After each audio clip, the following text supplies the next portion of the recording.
The British government has played this very cynical game for many years now, and again, I come back to this point. If there had been a far right crowd, an actually far right crowd, let's say, of British National Party, to again summon up that long dead spectre of the past.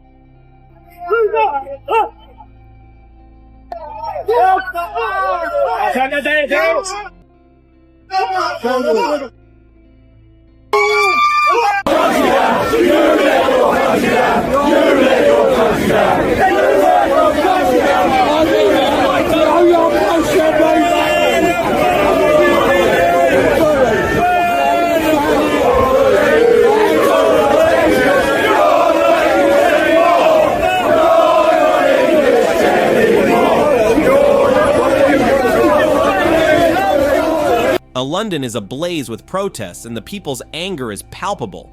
They've betrayed their country, shout thousands, pointing directly at leaders they see as responsible for abandoning the values that once defined Great Britain.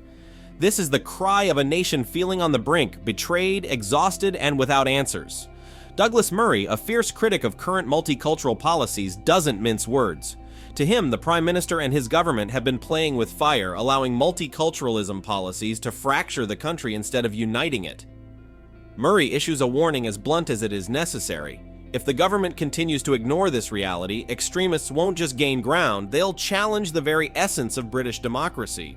Murray argues that this super-liberal approach, as he calls it, is emptying Britain of its identity. A nation with centuries of history and a deeply rooted culture now seems reduced to a global reception center with no unique identity or common core to unite its citizens. To him, this isn't multiculturalism, it's cultural suicide, and he doesn't stop there. Murray goes straight to the heart of the matter. If a far-right group were threatening our representatives, we'd all condemn it without hesitation. So why are we so hesitant to confront other extremist groups? Why is fear of backlash paralyzing our leaders? His message is clear. Authentic leadership should not fear condemning those who seek to divide society. It should act with the strength and clarity the situation demands.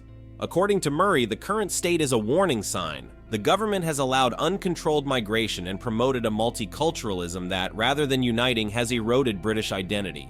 Leaders are so focused on maintaining a progressive image that they seem to forget what truly matters to their citizens. The call is urgent. Decisive action to preserve social cohesion before the fracture becomes irreversible. The people demand not only clearer policies on immigration and free speech, but a return to the values that once made Britain a united nation. Today's protest is not just a cry for immediate change, it's a demand for leaders with the courage to defend the soul of this nation, regardless of political or social consequences. In the end, Murray's ask is simple: leadership with integrity, leadership without fear, leadership that prioritizes the welfare of its people over appearances or international approval. The question hangs in the air: will the leaders heed this call, or will they let the division deepen? If there had been a British National Party demonstration outside the House of Commons the other week, it's not like you or I or anyone else we know would have any problem condemning that either. It's very simple. We wouldn't want and we don't like thugs of any kind intimidating our representatives, let alone threatening them. We find that perfectly easy. And if there was such a group, you and I and others wouldn't have a problem with saying we condemn this. We wouldn't have to summon up other groups to sort of allow us to condemn it. We just condemn it. Well, okay, so why? So what is? Well, what why is all the these? Murray doesn't just stop at criticism, he demands clarity and courage. For him, the lack of action isn't merely an oversight, it's a direct risk to the nation's stability and security. At a time when cultural tensions are growing, this super-liberal style of politics, as he calls it, leads leaders to prioritize an image of tolerance over the protection of their own people. It's a paradox. The very leaders who should be reinforcing social cohesion seem more focused on satisfying an international narrative than on sustaining the fabric that binds Great Britain together. Murray highlights the irony that a country with centuries of history, with traditions that have inspired generations, is now willing to sacrifice its identity in the name of unchecked, aimless multiculturalism. In his words, it's a fatal mistake. And the evidence is in the streets. Communities that not only fail to integrate but isolate and radicalize themselves, fragmenting society and breeding distrust. To Murray, this is not just a coexistence issue, it's an existential threat. The issue, he argues, isn't just immigration or diversity, it's the lack of a unifying core that binds everyone under a shared identity. Murray warns that when the government pushes a form of multiculturalism that emphasizes differences over common values, divisions deepen. Extremists on both sides exploit this gap, fueling resentments and taking advantage of the leadership vacuum that fails to make firm decisions. So, what does the United Kingdom need, according to Murray? Leaders willing to restore order. No more appeasing speeches, no more empty gestures aimed at looking good.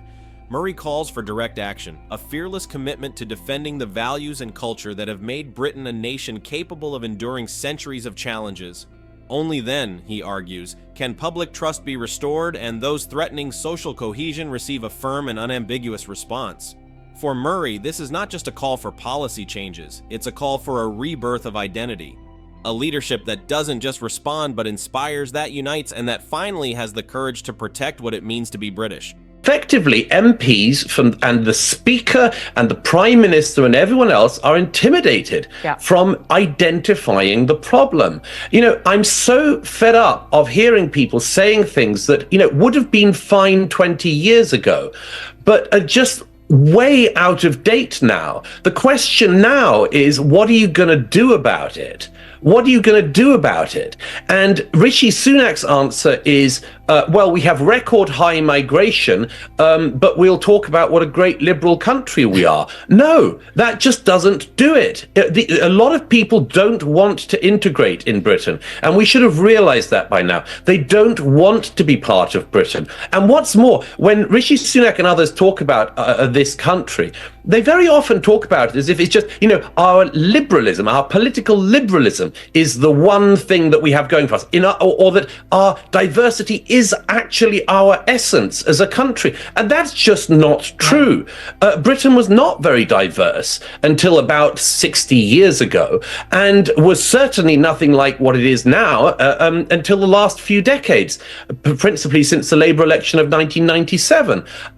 But this is a country, Great Britain, with an extraordinarily long and rich history, all of which we now push aside, all of which we ignore, and we sell ourselves simply as this uber-liberal sort of landing spot for the world. And I don't think that passes muster. It certainly isn't. Ultimately, the message is clear. Britain stands at a crossroads. Will the leaders continue ignoring these fractures, allowing the country to splinter into increasingly divided communities? Or, as Murray and the protesters demand, will they rise to protect the nation's identity and unity? The people have spoken, and their patience is wearing thin. This is not a mere complaint, it is an urgent call for change. Ordinary citizens are tired of being ignored, of seeing their concerns sidelined in favor of an agenda that seems disconnected from everyday reality. For the United Kingdom, the choice is clear: to move toward a future where cohesion and respect for national values are strengthened, or to risk losing what it means to be British. The time for indecision has passed. The question now is, are the leaders willing to answer the call, to restore trust, and to protect the essence of this nation? Or, as many fear, will they continue to let division and resentment shape the future? This is a decisive moment. Only time will tell if the leaders will rise to the responsibility they hold toward their own people.